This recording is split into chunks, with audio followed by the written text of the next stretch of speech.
السلام عليكم ورحمة الله وبركاته. ازيكم حبايبي؟ يا رب جميعا ان شاء الله تكونوا بخير. وحشتوني جدا جدا. زي ما عودتكم بقى دايما لما بعمل اكلة حلوة كده بحب ان انا انزلها على القناة عندي، يمكن بنوتة متجوزة جديد تستفاد كده ان شاء الله. بصوا النهارده عملنا مشويات بصوص الباربيكيو، كانت حلوه جدا جدا وكان طعمها تحفه. عملنا كمان مكرونه بالبشاميل كانت جوسي وحلوه قوي. بصوا هنا الشيش طاووق ما كانش عندي عصي شيش طاووق، فاتصرفت عملتها كده في الخله وكانت حلوه وشكلها كان ظريف قوي. عملت كمان الصدور كده وقطعتها بالطريقه دي علشان التتبيله تدخل جواها، وكانت طعمها تحفه جدا جدا. والفرخه عملتها بنفس التتبيله. وعملت كمان المكرونه بالبشاميل كانت جوسي وكانت حلوه قوي قوي. وكانت بجد يعني الصينيه ما باتتش، يعني اتاكلت كده كلها في لحظتها. بصوا هنا انا مقطعاها سخنه بقى، طبعا ما طلعتش قطعه سليمه، طلعت زي ما هي كده. وكل ما كانت المكرونه بتتفرفت تعرفي ان هي ناجحه وحلوه. لما بتطلع معاكي كده سايحه ونايحه كده بتبقى تعرفي ان هي طالعه معاكي ناجحه وحلوه. يلا بقى نشوف مع بعض كده الفيديو من اوله. انا هنا لما رحت اشتريت الفراخ بتاعتي اشتريت معاها كيلو الا ربع كده من الشيش طاووق، وده بيكون قطعة من الوراك، ماشي، بيكون كده من الوراك، فطلبت منها كيلو الا ربع علشان هكمل الربع التاني صدر. همسكه بقى كده بالطول وبعد كده بالعرض واقطعه قطع كده مناسبه. ومعايا فرخه منضفاها كويس جدا وعامله لها فتحات في الصدر وفتحات في الوراك. الفرخه حجمها كبير، فانت لو هتشوي، انا ما كنتش بصراحه ناويه اشوي، بس لو انت هتشويها في الفرن فجيبيها حجمها اصغر من كده، لان دي كان حجمها 2 كيلو ونص. انا كنت جايبه هنا بقى صدور هشيلها في الفريزر، فخدت منها صدر واحد لاني عندي ولد من ولادي ما بياكلش الوراك، فقطعت له بقى الصدر ده كده مكعبات، بس هقطعها مكعبات الحجم ده. فتحت الصدر كده بالطول، قطعته يعني بالطول كده، قسمته نصين، بس شلت القطعه اللي هي بيقولوا عليها الموزه اللي تحت. عملتها كده مع يوم تاني كده لما عملت ستريبس، حطيتها يعني في الحاجات اللي كنت هشيلها في التلاجة. وقطعت الصدر بالطول وعملته مكعبات. هنا بقى التتبيله بتاعتنا، يلا نشوف مع بعض. معايا كده ميه بصل وزبدتين، تمام.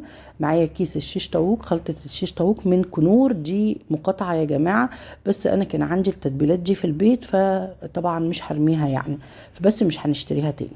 ومعايا الكيس مرقة الدجاج برضو من كنور. والحاجات دي زي ما قلت لكم انا شاريها من قبل المقاطعة والله، فهي عندي في البيت. ومش عارفة بقى كنور من ضمن المقاطعة فعلا ولا لا، بس انا ابني بيقول لي دي مقاطعة يا ماما وكده، بس انا الحاجة دي كانت زي ما قلت لكم عندي. معايا بقى صوص الباربيكيو ده، وده قالوا لي في السوبر ماركت ان هو مش من ضمن المقاطعة، فاشتريته لان هاينز مقاطعة. فاخدت منه بقى معلقتين من صوص الباربيكيو كده كبار، وشويه ملح وفلفل اسود، بس كده التتبيله بتاعتنا. هضربها في الكبه عشان عايزاها تبقى ناعمه قوي. تمام. الصدور بقى اللي انا مقطعاها كده سمبوكسات دي، بصوا بوريكم بالسكينه، هقطع بالطول او زي ما انتم شايفين، واقطع كده بميله علشان اطلعها سمبوكسات. بصوا اهو بالشكل ده. طبعا انا مش عارفه اوريكم وانا بعمل بايديا الاتنين علشان انا ما عنديش ستاند وبصور ماسكه بايدي. بصوا الصدر ماسك نفسه ازاي، انا مش عايزاه يتهدر، عايزه لما اجي اقطع ما انزلش للنهايه، يعني انزل كده ما اقطعش للنهايه. بصوا شايفين اهو، هوريكم برضو في الصدر ده، بصوا ماسك نفسه ازاي. الصدر ماسك نفسه، فانت تقطعي بحيث ان انت تعملي فتحات مجوفه بس ما تنزليش لنهايه الصدر. دول بقى هتبلهم مع بعض كده. وبرده الفرخه هتبلها كلهم بنفس التتبيله اللي انا عملتها في الكبه، وانا حبيت ان انا اضربها في الكبه علشان تبقى ناعمه كده وما يبقاش فيه اي توابل ولا اي حاجه، والباربيكيو كده يتشرب مع الزبادي مع البصل، ميه البصل، ويدي طعم حلو. نزلت بقى كده بنص التتبيله على الشيش طاووق والصدور وكمان الفرخه بقى كده، وبشرب الفرخه تحت الجلد وفوق الجلد وجوه الفتحات اللي انا عاملاها في الصدر وتحت كده وفوق. وعايزه الفرخه دي بصوا تتغرق كده من التتبيله علشان تشرب كده منها. طب احنا عايزين وقت قد ايه علشان الفرخه بتاعتنا يطلع طعمها حلو؟ يعني مش اقل من ساعتين 3، تدخليها التلاجة، ولو باتت من بالليل لتاني يوم الصبح بيكون برضو احسن واحسن. انا كان عندي زي 3 ساعات او 4 ساعات دخلتها التلاجة.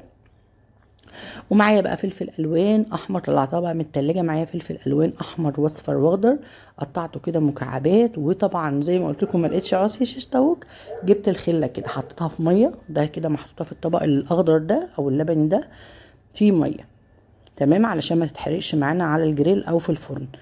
هاخد بقى كده احط قطعه وما بينها الفلفلتين، فوق واحده فوق واحده تحت.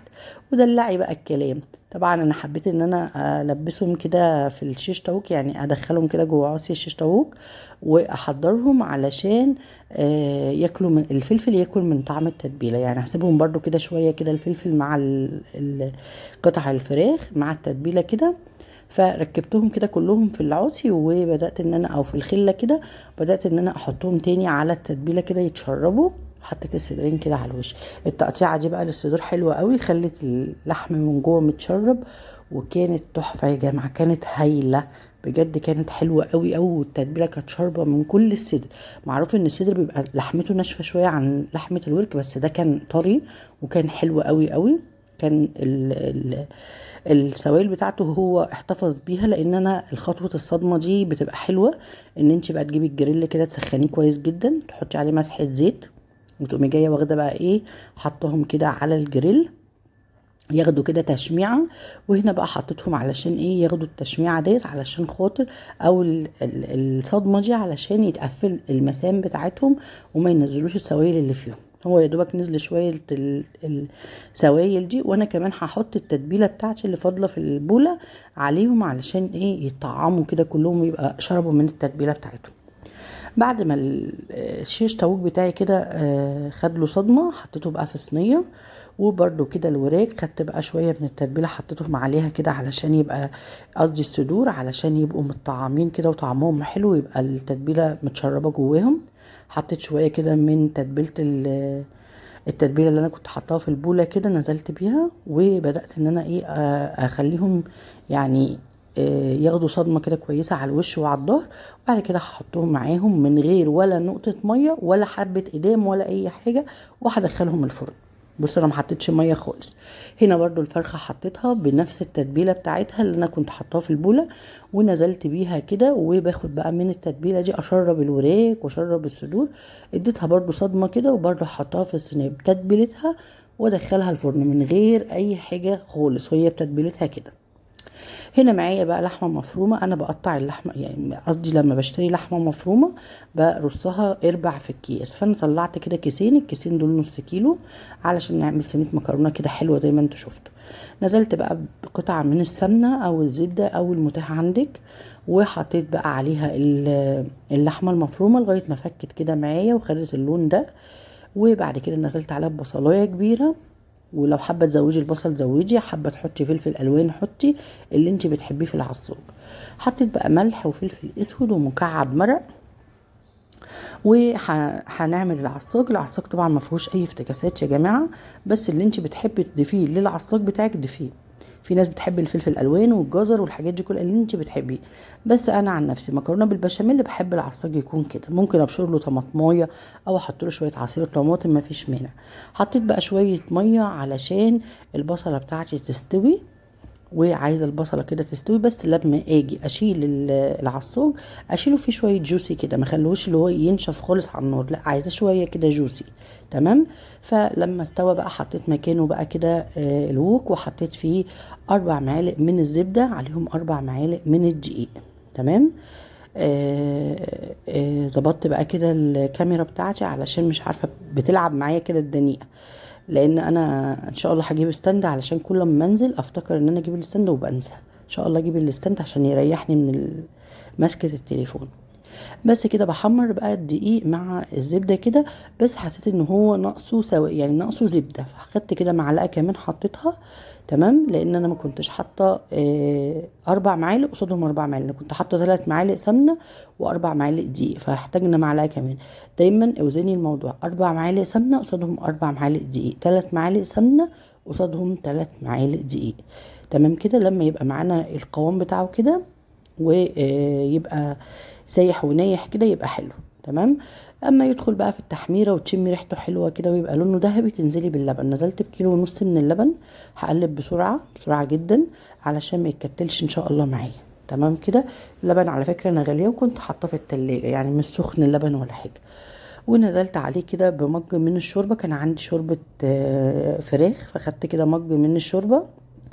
تمام. بيدي طعم حلو. لو ما عندكيش مج الشوربه ده ممكن تحطي كوبايه من ميه سلق المكرونه، بتدي قوام حلو قوي، بتدي طعم حلو برضو. نزلت بقى كده بمكعب واحد من المرق، لان انا حاطه طبعا مج شوربه، حطيت ملح وفلفل اسود، وعملنا البشاميل المتعارف عليه العادي جدا. طبعا هنا اللقطه دي اللي انا برص المكرونه، طبعا حطيت تحت مغرفتين بشاميل، وحطيت في الحله هنا نص كميه المكرونه، وعليها كام مغرفه من البشاميل وشويه رشه فلفل اسود كده. تمام. بصوا انا بحط بقى ايه، وبعد كده حطيت طبعا اللحمه المفرومه، وهنا برضو ده النص التاني من المكرونه. هنزل عليه بشويه فلفل اسود على المكرونه بتاعتي، وانزل عليها بالبشاميل، واقلب بقى كده المكرونه في البشاميل، وانزل بالطبقه الاخيره من المكرونه. يعني المكرونه بالبشاميل ما فيهاش افتكاسات يا جماعه، يعني هي كده. نرص طبقة البشاميل من تحت مغرفتين، طبقة مكرونة، نقسم المكرونة بتاعتنا نصين، وفي النص اللحمة او الفراخ زي ما بتحبي. في ناس بتعصج فراخ، وفي ناس بتعمل بقى المكرونة البشاميل اللي بيعصجوا لها فراخ، دي غير النجريسكو اللي احنا متعارف عليها، لان النجريسكو بتبقى حاجة مختلفة شوية، بيبقى قوام البشاميل بتاعها اخف من كده. لكن في ناس بتعصج لحمة مفرومة، بتفرم لحمة مفرومة وتعصجها وتعمل بيها المكرونة بالبشاميل. تمام. غير المكرونه النجرسكو اللي بنعملها بقطع فراخ، قطع كده يعني. تمام. هنزل بقى بالبشاميل كده بتاعي كله، انزل بيه كله كده وخلاص بقى. طبعا هي واخده من تحت بشاميل وفي النص وكل حاجه. ونزلت كده دخلتها الفرن، لما دخلت الفرن وابتدت ان هي تتشمع كده معايا، حطيت لها بقى شويه قشطه كده، كان عندي قشطه شايلاها من على وش اللبن، حطيت لها قشطه، وحطيت لها كمان جبنه رومي او تركي. تمام. احنا عندنا هنا بنقول عليها جبنه تركي، شوفوا انتوا بتسموها ايه. بشرت بقى الجبنه التركي كده بايدي كده، كسرتها وحطيتها على الوش ودخلتها بقى، يا دوبك بس خدت تحت الشوقيه، ما تخليهاش تنشف منك. بصوا جوسي ازاي انا هنا بجسها كده معاكم، جوسي جدا، وكانت تحفه بجد يا جماعه، وكان طعمها خطيره خطيره بجد. وبصوا عسل خالص، شكل الشيش طاووق في الخله كده شكله حلو. يعني بنصرف امورنا احنا، ما فيش حاجه بتوقفنا، ما عندناش عصي شيش طاووق هنقف، لا لا لا، هنعمل شيش طاووق برضو بالخله، ما فيش عندنا مشكله. والفرخه بتاعتنا قاعده مستربعه واموره زي ما انتوا شايفينها كده، وقمريه وعسل، وكانت طعمها برضو تحفه ومتشربه جميله. وقطعه المكرونه بصوا سايحه ونايحه، مش راضيه تطلع قطعه، لان ابني قال لي قطعيها ماما وهي سخنه، انا عايزه اكلها وهي سخنه ملعلطه كده. فطلعت طبعا زي ما انتم شايفين، لكن لو استنت شويه هتطلع معايا قطع متساويه. وانا عن نفسي مش بحبها قطعه، انا بحبها كده سايحه ونايحه ودايبه في بعضها. يا رب الفيديو يعجبكم كده، واكون قدمت لكم حاجه مفيده تكونوا تستفادوا منها ان شاء الله. جربوا بقى التتبيله الحلوه دي، بسيطه خالص ما فيهاش اي حاجه، وسهله جدا. جربوها في مشويات الفراخ شيش طاووق، صدور الفراخ، بدل ما تقلي بقى. طبعا الناس بقى دلوقتي بقت مش حابه تقلي عشان الزيت وتهدير الزيت، فقشوا صدور الفراخ البانيه بالصوص الباربيكيو ده بجد هايل. انا مش من الناس اللي بيحبوا الصوصات، بس الصوص ده عجبني جدا وحلو قوي. يا رب الفيديو يعجبكم، والسلام عليكم. ما تنسونيش في لايك وشير، ورحمه الله وبركاته.